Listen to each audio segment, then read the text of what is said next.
अब जबकि यूसुफा ने एक बार फिर से वापसी कर दिखाई थी तो इस खबर से सबसे ज्यादा खुश प्रीति थी। वो हमेशा से टीना पर अपना हुक्म चलाना चाहती थी, लेकिन कभी इसमें कामयाब नहीं हो सकी। यूसुफा से तो उसे अब कोई उम्मीद नहीं थी, लेकिन ऐसे मौके पर यूसुफा ने टॉप 10 मॉडल अवार्ड के लिए क्वालिफाई करके जो वापसी की थी, उससे प्रीति की खुशी 7वें आसमान पर थी। बधाई हो यूसुफा, तुम्हें भी अब टॉप 10 मॉडल का अवार्ड दिया जाएगा। तुम्हें मॉडल इलेक्शन नाइट गाला के लिए इनवाइट किया गया है। वहां बहुत से बड़े बड़े डिजाइनर और इंडस्ट्री के लोग आएंगे। तुम्हें इस अपॉर्चुनिटी का पूरा फायदा उठाना है। वहां कोई स्पेशल गेस्ट भी आने वाला है। टीना को भी इनवाइट किया गया है, लेकिन अब वो बेचारी नहीं जा सकेगी। ये कहते हुए प्रीति ने यूसुफा और प्रणय के सामने ही टीना का इनविटेशन कार्ड 2 टुकड़ों में फाड़ दिया।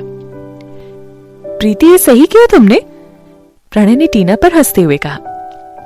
मुझे कुछ नहीं पता। अब शो वाले दिन जब वो टीना के बारे में पूछेंगे तो हम इतना कह देंगे कि वो बस हमारी कंपनी की एक छोटी सी वर्कर है। भले ही वो बहुत बड़ी मॉडल बन गई है, लेकिन अभी भी वो हमारे लिए सिर्फ एक स्लेव है। सो उसका आना इतना जरूरी नहीं, प्रीति ने हंसते हुए कहा। दरअसल इवेंट के ऑर्गेनाइजर किसी मॉडल को इनवाइट करने के लिए कंपनी से ही कांटेक्ट करते हैं, डायरेक्ट मॉडल से बात नहीं करते। प्रीति इसी चीज का फायदा टीना को नीचा दिखाने के लिए उठा रही थी। इसके बाद प्रीति कमरे से बाहर चली गई। अब वहां सिर्फ प्रणय और यूसुफा ही बचे हुए थे। प्रणय ने यूसुफा की तरफ देखते हुए कहा, यूसुफा, तुम्हें ये टॉप 10 मॉडल अवार्ड्स के जजेस थोड़ी अजीब नहीं लग रहे? एक बार के लिए तो यूसुफा चौंकी गई, लेकिन फिर उसने खुद को संभालते हुए कहा, तुमसे टीना ने कुछ कहा क्या? हर बात में टीना को बीच में मत लाया करो। मैं तुमसे बस इतना पूछ रहा हूं कि तुमने जजेस के साथ पीछे से कुछ किया क्या? प्रणय ने गुस्से से भरी निगाहों से देखते हुए कहा, देखो यूसुफा, इस इंडस्ट्री के बारे में मैं तुमसे ज्यादा जानता हूँ। मैं तुम्हारे लिए इतना कुछ कर रहा हूँ, यहाँ तक कि अपनी माँ से भी मदद मांगने की सोच रहा हूँ। अब अगर तुमने कुछ भी इधर उधर किया होगा ना, तो समझ लेना कि हमारा रिश्ता हमेशा के लिए खत्म। प्रणय, मैं खुद सरप्राइज्ड हूँ कि ये अवार्ड मुझे मिल रहा है। यूसुफा अभी भी खुद को नॉर्मल दिखाने की एक्टिंग कर रही थी। तो ठीक है, बस मुझे कहीं से कुछ गलत ना मिल जाए। तुम्हारे लिए मैंने अपना सब कुछ कुर्बान किया है, अब मुझे धोखा नहीं मिलना चाहिए। प्रणय ने यूसुफा को चेतावनी देते हुए कहा। प्रणय, मेरे पेट में तुम्हारा बच्चा पल रहा है, तुम्हें लगता है मैं ऐसा कुछ करूंगी? बच्चे की दुहाई यूसुफा का सबसे बड़ा औजार बन चुका था। प्रणय को तुरंत ही अपनी गलती का एहसास हुआ। उसने कहा, हाँ हाँ ठीक है, मुझे तुम पर पूरा यकीन है। विनाश काले विपरीत बुद्धि। विनाश के समय पर किसी की बुद्धि पहले ही भ्रष्ट हो जाती है। ये कहावत इस वक्त यूसुफा पर बिल्कुल सटीक बैठ रही थी। उसे अवार्ड मिलने के आगे कुछ सूझ नहीं रहा था। उसे अंदाजा भी नहीं था कि वो अपने लिए कौन सी मुसीबत खड़ी करने जा रही है। यूसुफा को अवार्ड मिलने की खबर आने के बाद ही प्रणय ने कंपनी के सभी हायर अथॉरिटी की मीटिंग बुलाई। उसने सभी को बताया कि टीना ने प्रीति को अपना मैनेजर बनाने से इनकार कर दिया है। उसने कंपनी के सभी अधिकारियों से टीना को सपोर्ट ना करने के लिए भी कहना शुरू कर दिया। प्रणय चाहता था कि उसकी कंपनी के सभी लोग सिर्फ यूसुफा को ही सपोर्ट करें और सिर्फ उसी का करियर आगे बढ़ाने में मदद करें। उसने तो कंपनी के लोगों से यहाँ तक कह दिया था कि वो टीना की बजाय नई मॉडल्स पर ज्यादा ध्यान दें। इस स्थिति में उनके पास भी प्रणय की बात मानने के अलावा कोई दूसरा बेहतर रास्ता नहीं था। इस वक्त टीना ISN के लिए फोटोशूट करवा रही थी। जैसे ही ये शूट खत्म हुआ, रितिका ने उसे जैकेट पहनाते हुए कहा, अब तुम फ्री हो तो अब PG के ऑफिस चलकर TQ के कॉन्ट्रैक्ट का डिस्कशन कर ले। अभी ट्रेंड क्वीन के बारे में बात मत करो। टीना को एहसास हो गया था कि अभी यूसुफा को अवार्ड मिलने वाला है। इस वजह से PG ग्रुप में कोई भी उसकी बात नहीं सुनेगा।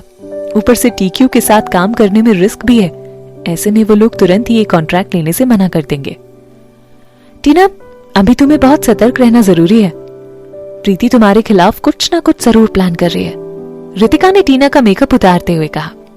वहां से बाहर निकलते ही टीना को एस्कॉर्ट ने घेर लिया, क्योंकि बाहर उसके फैंस की भीड़ लगी हुई थी।